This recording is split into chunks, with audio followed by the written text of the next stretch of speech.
Olá pessoal, graça e paz do nosso Senhor e Salvador Jesus Cristo. Nós estamos começando mais um estudo, hoje com um apontamento profético, nessa série que nós estamos aí ministrando para poder edificar o seu coração, para que o Senhor possa estar acrescentando na sua vida, para que você possa estar se enriquecendo com as revelações da Palavra de Deus. O apontamento profético nós temos entendido da parte do Senhor que tem sido uma leitura espiritual madura, com base na palavra, para que haja uma aplicação profética, uma aplicação prática nesses dias que nós estamos passando, nessa geração que nós estamos vivendo, nesses momentos que nós estamos atravessando, e que eu tenho certeza que a palavra profética ela ilumina o caminho, ela traz luz para uma direção segundo o coração de Deus. E hoje o tema da nossa ministração será como nos dias de João Batista.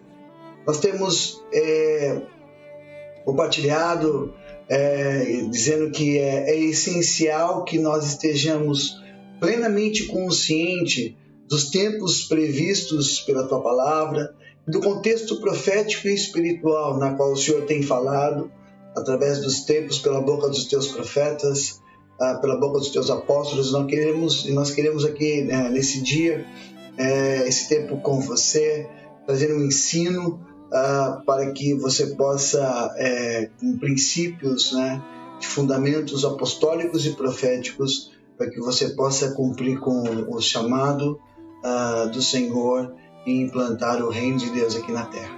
Vamos orar? Pai, nós oramos em nome de Jesus por esse ministração, por essa palavra. Te pedimos que os Teus anjos possam, Senhor, ser destacados nesta hora, Senhor, porque nós iremos mergulhar num assunto tão tremendo da Tua palavra, Senhor, como foi nos dias de João Batista, Senhor, para entender que o Senhor está levantando, está gerando uma geração, Pai, e essa geração é uma geração que vai cumprir com o mandato do Senhor para preparar o caminho do Senhor, Senhor, neste tempo na terra. Então eu te peço que o Espírito de sabedoria, o Espírito de revelação venha sobre nós e possamos ministrar, possamos ser ministrados pelo Senhor neste tempo, estando juntos, Senhor, por esse canal de comunicação. Oramos em nome de Jesus. Amém? Então vamos lá. Nós temos dito que, como nos dias de João Batista, Deus está levantando uma geração de homens, uma geração profética, uma geração de profetas e nazireus, pois assim como João Batista preparou o caminho do Senhor no seu tempo, essa geração ela vai preparar a sua noiva aqui na terra para se encontrar com o noivo. Nós cremos que nós somos amigos do noivo, e como amigos do noivo nós temos um papel: comunicar à noiva o seu coração, e assim a nossa missão está cumprida. Então eu creio que, como foi nos dias de João Batista, nesses dias Deus está trazendo e soltando sobre nós esse manto profético, para que essa geração profética se levante e possa manifestar os desígnios dos céus. Eu creio que João foi levantado para converter muitos dos filhos de Israel ao Senhor. Vamos lá, então eu queria que você abrisse comigo em Lucas capítulo 3. Vamos mergulhar um pouco nessa revelação da parte do Senhor. Lucas capítulo 3, eu queria ler ali do versículo de número 3 até o versículo de número 6, ok? Lucas 3, do versículo de número 3 ao versículo de número 6. E diz assim: E percorreu toda a terra ao redor do Jordão, pregando o batismo de arrependimento para o perdão dos pecados, segundo o que está escrito no livro das palavras do profeta Isaías, que diz: Voz do que clama no deserto, preparai o caminho do Senhor, endireitai as suas veredas. Todo vale se encherá, e se abaixará todo monte outeiro. O que é tortuoso se endireitará, e os caminhos escabrosos se aplanarão, e toda a carne verá a salvação que vem de Deus. Aleluia. O profeta João Batista nasceu para preparar o caminho do Senhor, no manto profético de Elias, acompanhando os seus discípulos, onde ele pregava uma mensagem. E essa mensagem, ela faz menção do seu ministério, e na qual ele foi preparado para vir à terra, para anunciar, para preparar o coração de um povo, para que esse povo estivesse bem disposto para receber o Messias, para receber a Cristo, para receber aquele que havia de vir, para estabelecer o reino de Deus, para trazer o mandato do reino, para trazer redenção à nação, para destruir as obras do diabo e salvarmos as nossas vidas da morte eterna, salvar a todos os pecadores. Então é interessante que a direção do seu ministério de João Batista era tornar o coração dos filhos de Israel de volta para Deus. Quando nós olhamos ali a palavra e nós pudemos compartilhar no estudo passado sobre como nos dias de Elias, João Batista ele tem o primeiro cumprimento da profecia do último versículo da Bíblia do Antigo Testamento. Então é interessante que quando você vai ver a mensagem de João Batista, quando ele inicia o seu ministério, e é interessante aqui que eu queria até depois abrir um parênteses, né? Porque em João, quando você vai ler ali, tanto Lucas capítulo 3 como Mateus capítulo 3, eles fazem menção de João Batista, fazem menção da sua mensagem, fazem menção do papel e da direção que Deus deu para ele que ele pudesse ter o seu ministério efetivo e pudesse cumprir com o mandato que havia sido dado para ele, para que ele pudesse preparar o coração dos filhos de Israel para receber ao Senhor. Em Mateus capítulo 3, eu estou lendo Mateus capítulo 3, verso número 2, o aspecto da mensagem de João Batista, como foi nos dias de João Batista. Eu quero ler o aspecto dessa mensagem. Mateus capítulo 3, verso número 2 diz assim: arrependei-vos, pois é chegado a vós o reino dos céus. O aspecto da mensagem de João Batista era pregar o arrependimento a todo aquele que necessita e que estava disposto a entrar no reino dos céus. Entrar no reino dos céus. Arrependei-vos, pois está próximo o reino dos céus. Há uma chave. O reino dos céus está vindo, e para que você possa entrar nesse reino, para que você possa adentrar ao reino que o Senhor conquistou desde a fundação do mundo, é somente através de arrependimento. O aspecto da sua mensagem era pregar o arrependimento. O arrependimento, ele quer dizer em grego metanoia. O que significa isso? É voltar. As ações dos filhos de Israel, elas eram muito religiosas, elas tinham se afastado do relacionamento com Deus, pois o coração deles estava longe de Deus. Cumpre-se aquela palavra de Isaías capítulo 29, onde diz assim que este povo honra-me com os seus lábios, mas o vosso coração está longe de mim, porque os vossos mandamentos consistem em temor de homens, na qual não foi instruído.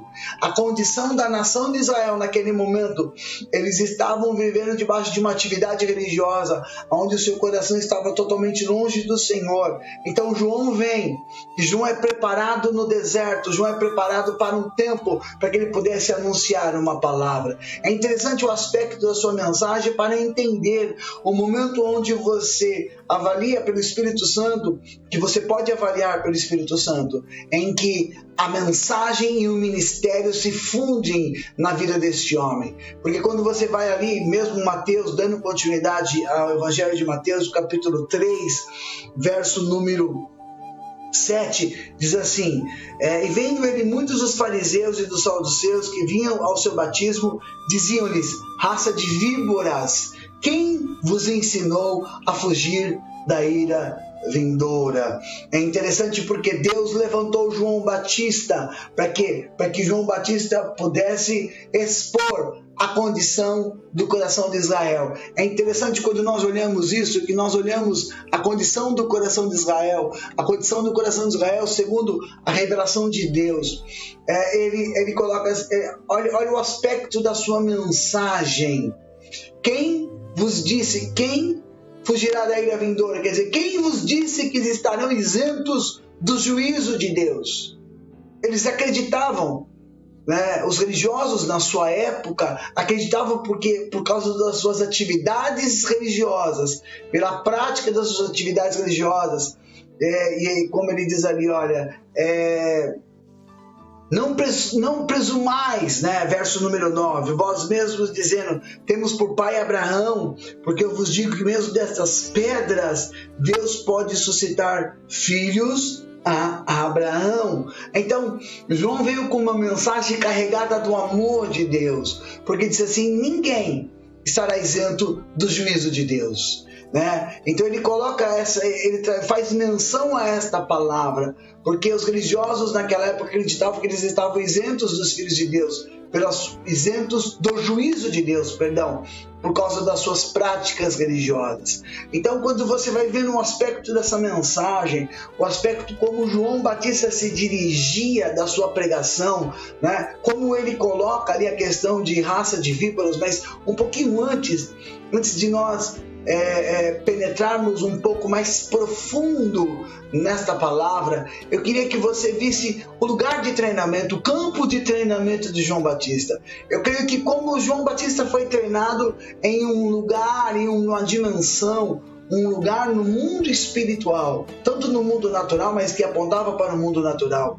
Eu creio que nesses dias Deus está soltando este manto sobre uma geração que foi preparada, uma geração que foi habilitada, uma geração que esteve em lugares ermos, em lugares onde o seu coração foi preparado para este momento. É uma geração que se levantará com uma voz profética para preparar o caminho do Senhor. É interessante que Lucas capítulo 1, verso 80, fala um pouco acerca da vida de João Batista, né? Eu costumo afirmar com este versículo que era o campo de treinamento de João. Lucas 1,80 diz assim, que o menino João Batista crescia e se fortalecia, se robustecia em espírito e esteve nos desertos até o dia em que havia de se mostrar-se para Israel. Então, João Batista, ele cresceu e se fortaleceu em espírito.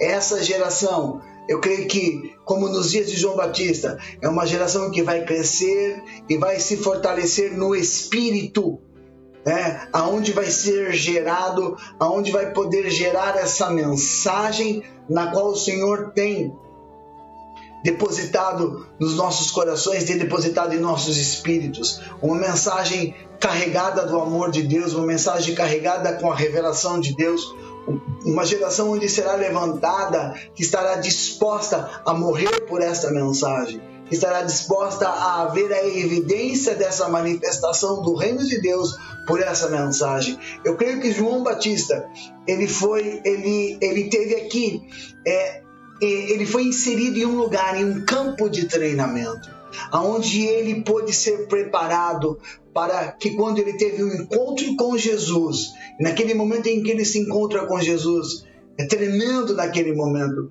porque quando ele vê Jesus, ele não diz assim, eis aí o meu primo. João Batista diz assim, eis o Cordeiro de Deus que tira o pecado do mundo, a ele ouvi. Então João Batista foi preparado para este momento. João Batista não se faz menção de que ele operou curas, não se faz menção de que ele ressuscitou mortos, que ele não se faz menção que ele curou leprosos, não se faz menção desta obra no seu ministério, mas eu creio que ele foi preparado para dar uma declaração, para dizer, eis o Cordeiro, eis o desejado das nações, aquele que o Senhor prometeu que viria para resgatar a Israel e resgatar todo aquele a quem recebesse como filho, né? Como diz aí em João capítulo 1. Então é interessante que João carregava dentro de si uma mensagem. Eu creio que essa evidência desse campo de treinamento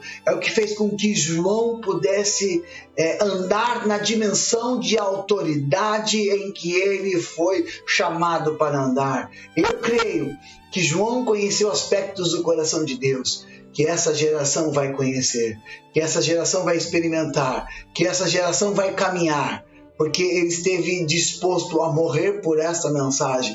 A mensagem encarnou nele de tal forma, de tal maneira, em que ele vivia esta mensagem através das suas palavras. A Bíblia diz assim que todos iam ter com ele no deserto.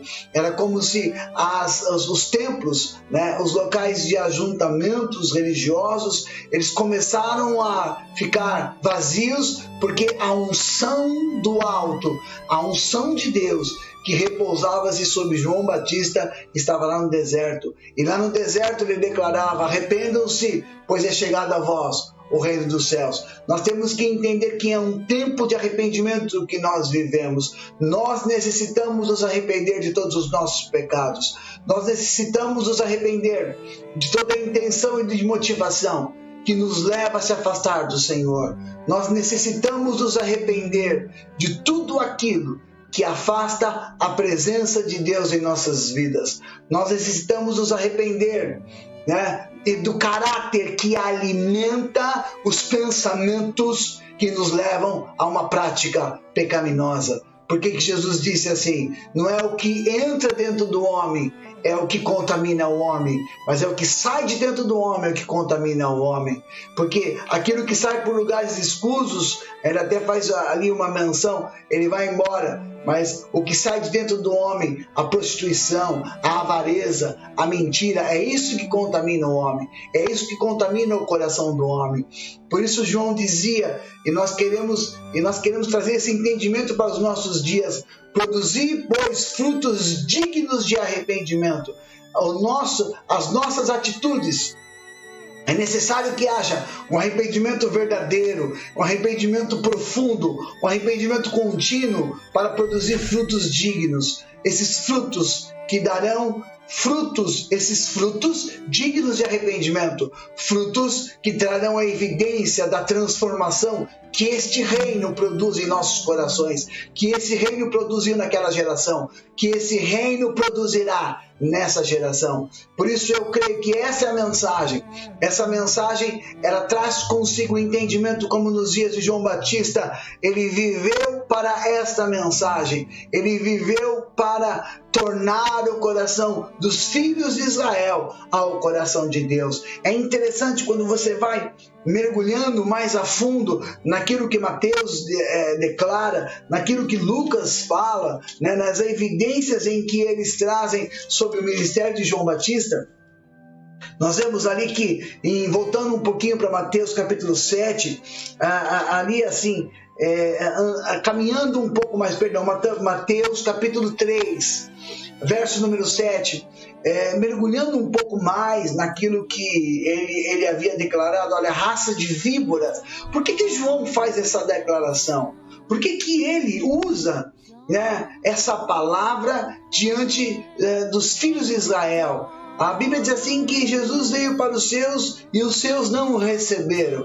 Então Jesus estava ali e eles não estavam entendendo o tempo da visitação do Filho do Homem aqui, naquele momento, na terra. Por isso que Jesus diz ali em Lucas capítulo 17, sobre uma geração hipócrita, de saber discernir os sinais dos tempos. Quando vocês veem o vento soprando do sul, sabem, haverá chuva. Quando vocês veem o vento soprando do norte, vocês sabem, não haverá chuva. Então ele diz assim: olha, como sabeis discernir os tempos e não sabeis discernir o tempo da minha visitação?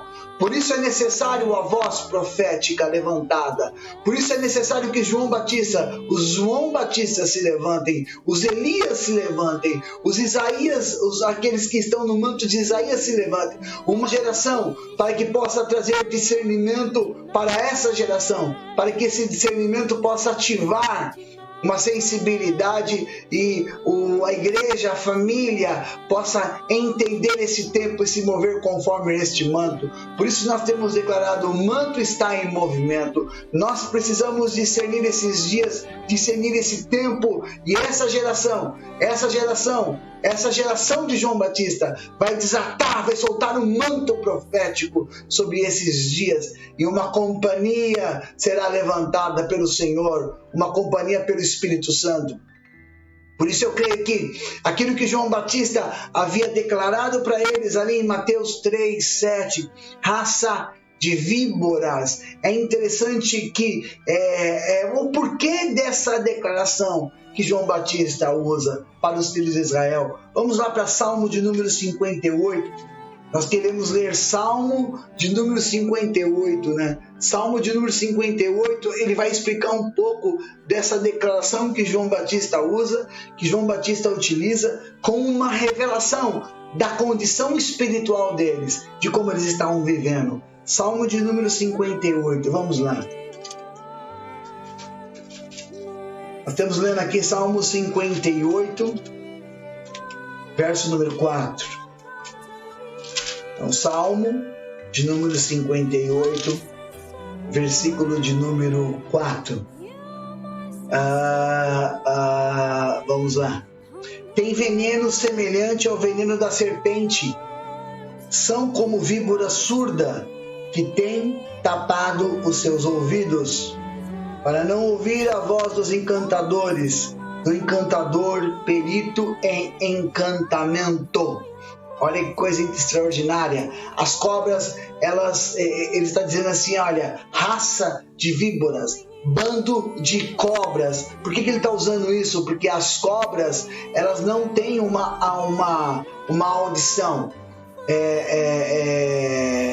perfeita, né? Elas têm dificuldade na audição, elas têm dificuldade na sua visão, elas não ouvem corretamente, elas não veem, elas têm uma visão totalmente debilitada, né? Pois elas só conseguem enxergar os objetos a se moverem pelo aguçado, né, sensor de sua língua. Isso é interessante. Por isso que ele estava dizendo assim, olha, essa geração é uma geração que, como uma víbora, eles não estão ouvindo, eles não estão vendo o tempo da visitação, do cumprimento da palavra que o Senhor deu, que Ele traria ao seu Filho para trazer de novo à terra o reino de Deus que havia como um plano redentivo em Gênesis 3:15. Aleluia! Então, Jesus, ali quando se encontra com João Batista, ele traz uma revelação: eis o Cordeiro de Deus que tira o pecado do mundo, eis o sacrifício perpétuo, eis o sacrifício eterno, eis aquele que o Senhor estabeleceu para vir à terra, para morrer em nosso lugar, para tirar a maldição da terra e trazer a bênção do Senhor através da sua vida. Pois todos aqueles quantos receberam, deles o poder de serem feitos filhos, a imagem de Jesus e a semelhança de Jesus. Então João está dizendo que aquela geração era uma geração para os religiosos que eram como cobras. Por isso é importante nós avaliarmos como está a nossa condição espiritual. Se nós temos tido dificuldade em ouvir, dificuldade em ver, dificuldade de interpretar os sinais dos senhores e o tempo da sua visitação. É interessante que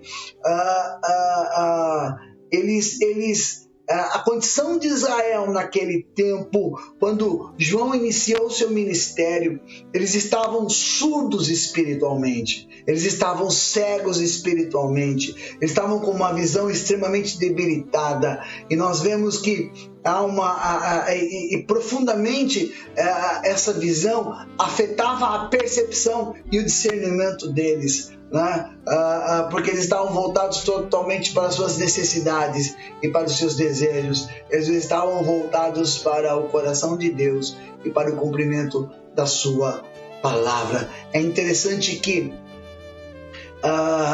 quando você vê ali em Gênesis 3, né, o egocentrismo da serpente, a astúcia da serpente, né? A astúcia tem a ver com egocentrismo, né? Uma das coisas que nós temos que tomar cuidado em nosso ministério, em nossa caminhada, em nossa jornada, é com o egocentrismo. Como Paulo diz assim, que lá em Coríntios, vamos lá ver o que Paulo fala, uma palavra interessante, segunda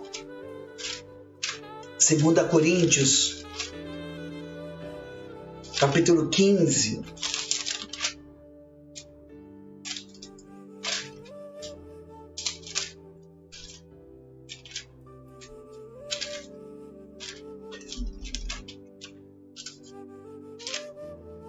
Perdão, 1 Coríntios capítulo 15, quando Paulo fala, Paulo menciona sobre o que nós chamamos de pilares da fé, né? Ali ele diz assim, né? 1 Coríntios capítulo 15, porque primeiramente também, verso número 3, eu vos entreguei e também recebi que Cristo morreu por nossos pecados, segundo as Escrituras, que foi sepultado e ressuscitou ao terceiro dia, segundo as Escrituras, e depois foi visto por Cefas e depois pelo 12, depois foi visto uma vez mais por mais de 500 irmãos, por dos quais vivem ainda a maior parte, mas alguns já dormem. Então Paulo fala sobre os pilares da fé, sobre o nascimento de Jesus, sobre a sua morte e ressurreição, e sobre a sua ressurreição e a sua aparição. Então é interessante que nós não podemos permitir que o egocentrismo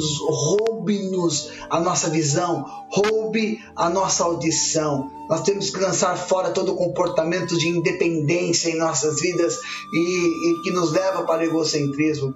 Por isso Paulo também afirma que nós devemos estar atento às astúcias, quer dizer, que assim como Eva foi enganada, né, pela astúcia da serpente, nós não devemos abandonar a simplicidade da nossa devoção a Cristo. Aleluia! E é interessante que ali quando a serpente, quando Eva desobedece, lá em Gênesis, o Senhor lança uma maldição e diz à serpente que e do pó comerás, né? Quer dizer, o pó passaria a ser alimento da serpente e do pó comerás os dias da tua vida, né? Deus lança uma maldição na serpente e determina o alimento que a serpente iria ter, seria o pó. E é interessante, eu queria aqui dar continuidade para você.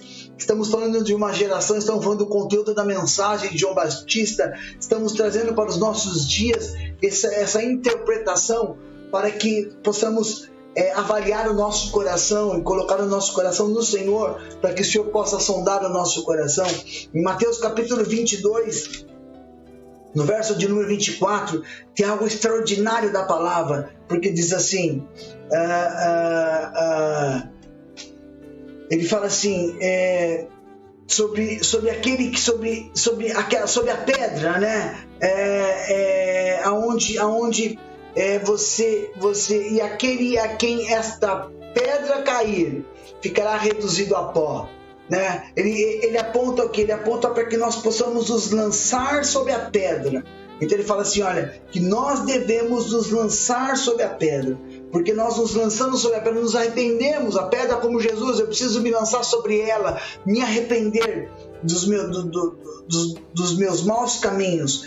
Para quê? Para que venha tempos de refrigério, venha e possa produzir frutos dignos de arrependimento, né? Mateus 21, 44, né? E quem cair sobre esta pedra, despedar-se-á, e aquela sobre quem ela cair ficará reduzida a pó. Significa o seguinte: se as minhas atitudes não me levarem para um processo de arrependimento, eu estarei com o meu coração duro, eu estarei endurecendo o meu coração, e quando endurece o meu coração, o Senhor fala assim, olha, se você não se lançar sobre a pedra, não se quebrantar, não buscar arrependimento, essa pedra será lançada sobre ti, essa palavra será lançada sobre ti, e sobre quem essa palavra, essa pedra cair, ficará reduzida a pó. Olha o que o Senhor fala lá em Gênesis 3. E o pó comerás. Por isso que João Batista, raça de víboras, porque essa geração que não se arrepende, que não recebe a palavra do reino, ela se tornará alimento para a serpente. Isso é muito profundo, é muito sério. Tornará alimento para que o império das trevas continue a estabelecer o reino das trevas. Num dos estudos que nós iremos passar, nós iremos falar sobre adoração profética com vistas à implantação do reino de Deus, e ali eu me aprofundo bastante com relação a isso. Aqui apenas eu estou colocando uma porção para você, para que você possa avaliar esta palavra, avaliar essa revelação, olhar essa revelação, deixar que o Espírito de Deus ilumine o seu coração para essa revelação. João Batista, ele vivia na presença do Senhor. Então, quando nós nos arrependemos, nós produzimos frutos dignos de arrependimento. Quando nós não nos arrependemos, nós nos tornamos alimento para a serpente. Isso é tremendo. Qual era o alimento de João Batista? João Batista se alimentava de gafanhotos e mel silvestres. Quando nós vamos lá para o livro de Provérbios capítulo 30, deixa eu dar para você mais essa revelação. Deixa eu compartilhar com você mais essa palavra que o Senhor tem compartilhado conosco há alguns anos, né? Provérbios 30, 27 diz assim: os gafanhotos não têm rei e contudo saem e em bandos se repartem. João Batista se alimentava de gafanhotos e mel silvestres.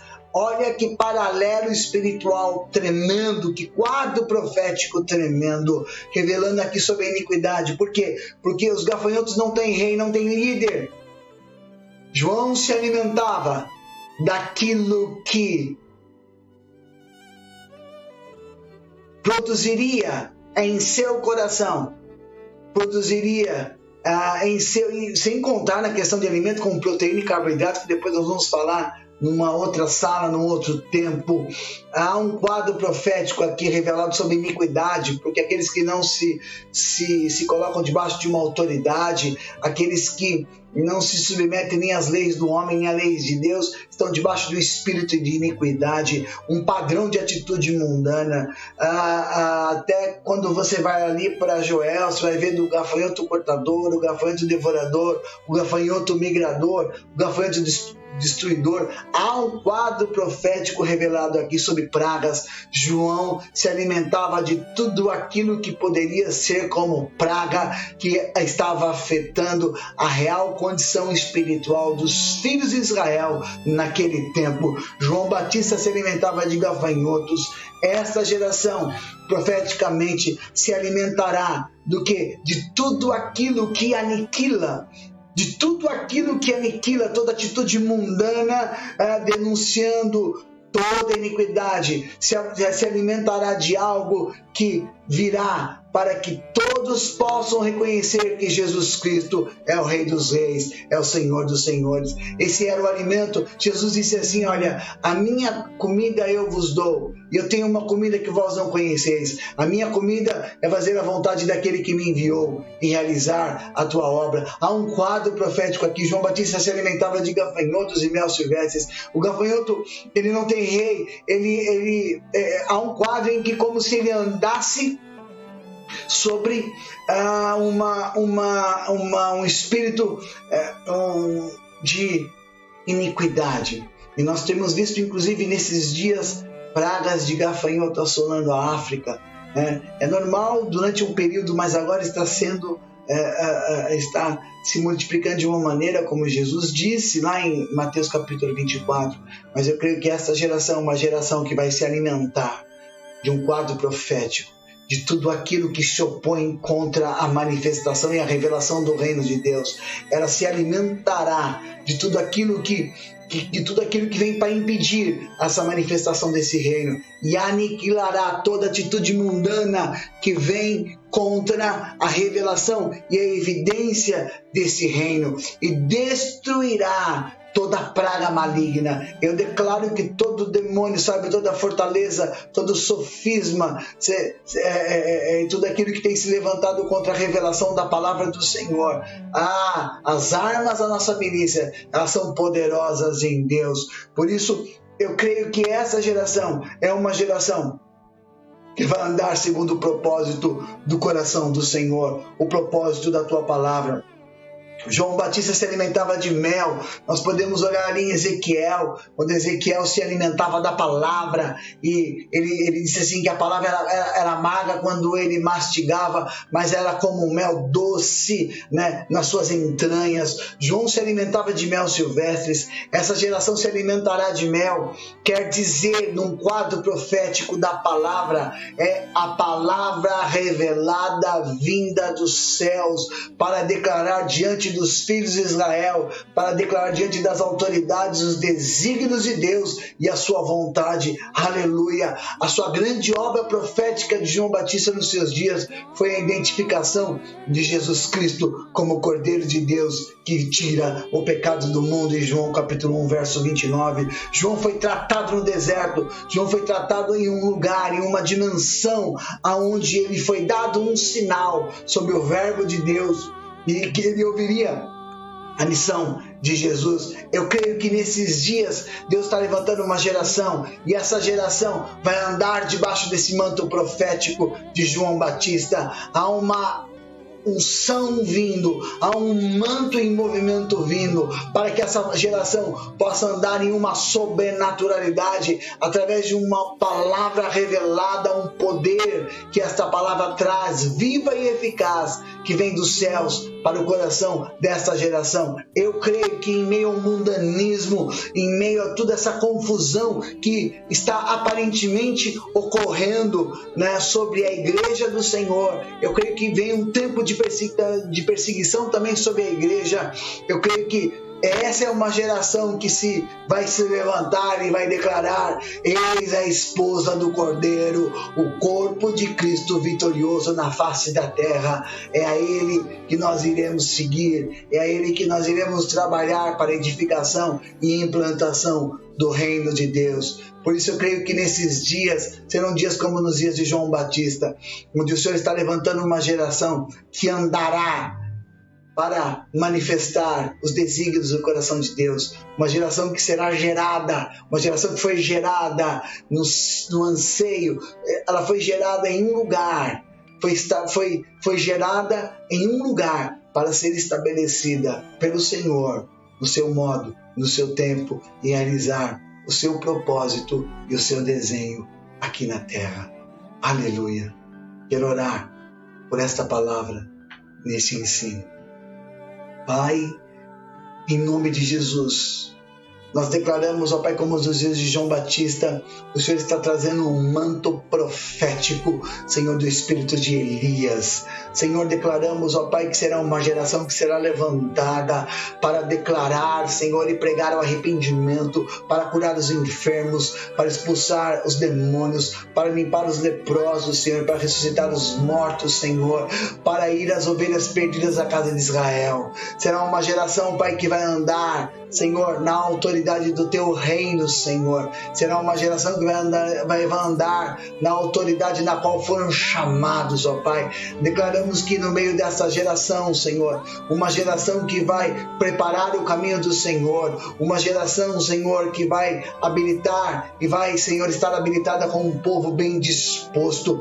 Declaramos nesta hora, Senhor, em nome de Jesus, Pai, uma geração que vai se alimentar, Senhor, daquilo que vem dos céus, uma geração que vai andar segundo aquilo que vem dos céus, uma geração que vai declarar, Senhor, aquilo que vem dos céus, no meio do mundanismo, no meio de tudo aquilo que está acontecendo para a volta de Cristo. Eu declaro que o manto está ativo, Senhor. Desatamos agora, liberamos e soltamos este manto, como nos dias de João Batista, Senhor, para que essa geração se levante e cumpre os desígnios do Senhor em toda a terra. Louvado seja o nome do Senhor. Amém. Não perca os próximos ensinos que estaremos postando aqui neste canal. Aqui fica apenas um breve esboço daquilo que como foi nos dias de João Batista. Que o Senhor te abençoe. Até mais. A paz.